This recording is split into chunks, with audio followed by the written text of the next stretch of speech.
All right, everyone. Donald Trump, Nancy Pelosi, and Chuck Schumer were at a little meeting yesterday, and it was very, very funny. And I actually watched it. Link in the description to the unedited version. A lot of them are only showing you the points at which Donald Trump looks incoherent or Schumer says something. They don't want you to hear how off the wall Nancy Pelosi sounded. And if you like, search it. If you like, search Trump Pelosi Schumer on YouTube. The first two fucking pages of results are all a bunch of priority accounts like ABC and Fox, irrespective of the fact that there's independent coverage of it from the alt media and even people who don't even really do the news thing and are chuckling about it. That's way funnier, like remixes and stuff. It's a sanitization of the platform on some of these issues. I think it's quite unhelpful. So Trump basically spent the entire meeting browbeating them on the wall on border security. Schumer rambled about shutting the government down and how it'd be a terrible thing. We'd rather talk about this in private, Mr. President, says Pelosi. And Trump's like, oh, it's government transparency. I think it's a great thing. And then when Schumer said, well, you're willing to shut down the government, Trump said, yeah, no, I'm absolutely willing to shut down the government to secure the border. I'm proud to shut down the government. I own that mantle, in his own words. That was the right thing to do. Because you've got to understand that right now, his fans are all on board. They don't care if he shuts down the government. They want the wall built. The Democrats' core fans side with Pelosi and Schumer. They think Trump is a big baby, and they're going to think that no matter what he does. He could get his wall, he could cure cancer, and they would complain that he was putting doctors out of work, is the old moniker. That is true. There were people that would do the same with Obama. Like, even when he got out of the way of the oil boom, there were still Republicans grumbling about him and hippie-trippy environmentalism. I'm sitting there chuckling to myself. There were people that didn't want to give him credit on ending the embargo to Cuba, finally having the balls of the first president to do that, since the embargo began so long ago, even though it was unpopular by the Clinton era. But Trump, I believe, gets the upper hand in this one. He doesn't back down. He says, yeah, the government will shut down if the wall's not funded. Now, the actual amount of funding that he's asking for is still only one installment.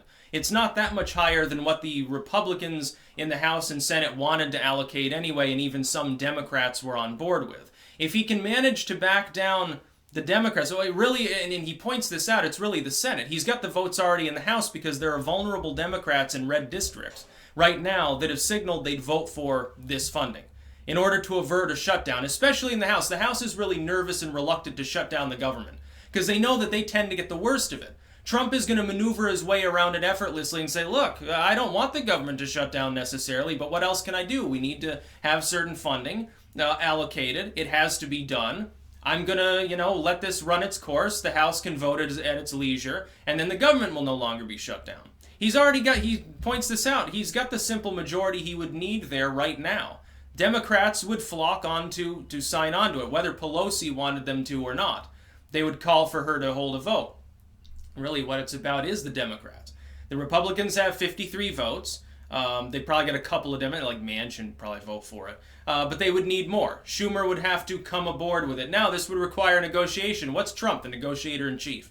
It's not a problem. The wonderful thing is Schumer's more willing to negotiate. He tried to hardball Trump throughout the whole meeting, and it just came off, he came off as smug and uncomfortable. You could tell that he didn't actually want to be there, and he's like, oh God, I walked into a trap by even coming here. Trump's going off, now I gotta sit here. You could see it in his body language. He's leaned forward with basically a grimace on his face. He's like, He wasn't happy about it. Pelosi, meanwhile, did what Pelosi does best and say off-the-wall shit and gesticulate a lot. Ineffectively. She now leads the majority within the House. It doesn't even mean anything. She can't even block wall funding at the House level, probably anyway. Trump's right. He has a good 80% chance he could get the House on board, with or without Pelosi's blessing. As far as the Senate, it's a different story. I choose to believe that most Americans want the border to be secure. The amount that's being spoken of for the entire wall to be built isn't that high. Trump's talking about a smaller installment of that to secure certain very vulnerable positions to improve border defenses. That's a reasonable thing to ask for in a budgeting bill. The total is only a few $billions. Yes, I know what you'll say if you're a libertarian like me, you agree with this. Oh my God, well, it's inordinate amounts of money are spent by government. Absolutely. But compared to the other inordinate sums the Democrats have no problem wasting money on, it's not all that much. It's not really going to fuck our country's economy over to have that extra few billions in a deficit that's already in the tens of trillions. It really is a drop in the bucket. Ultimately, it's for spending that could actually bring a return long term. And the thing is, the Democrats still cling to this issue thinking they have the moral upper hand on it. I see no indication that that's the case. I think most of the centrists of America, most of the people who are nonpartisan, they're not far left or far right, they're not a long-term partisan. They don't slap a D or an R after their name in private parlance, if you know what I'm saying. Most of those people are going to end up siding with Trump. They're going to look at the deal that he's proposing and say, it's a few $billion. What are you so fucking concerned about? And why are you willing to shut down the government trying to stop him from getting this little bit of wall funding anyway? He's not asking you for $100 billion. He's asking for a few billion to shore up a few vulnerable spots. Any other president could get it same day. Republican, Democrat, they'd have the votes. It wouldn't be a problem. They'd say, well, we need a few $billion. We got holes in the border. They're like Swiss cheese. Every other president has allocated border funding without a problem.